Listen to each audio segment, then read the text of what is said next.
Om Swastiastu! Hello, welcome to my kitchen. So here I made one of my very favorite vegetable side dish called tumis papaya telur. It's a very simple recipe.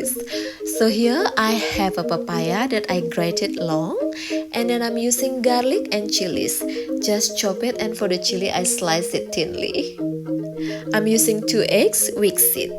So when is the oil hot enough, add the garlic and chilies and stir it until is the fragrance come out, and then add the papaya. I add some salt, black peppercorn, bouillon powder, and fish sauce. Mix well until it's halfway cooked. And then after that add the egg. Mix all well together. So here we go. I add a little bit of the French salad. So yummy.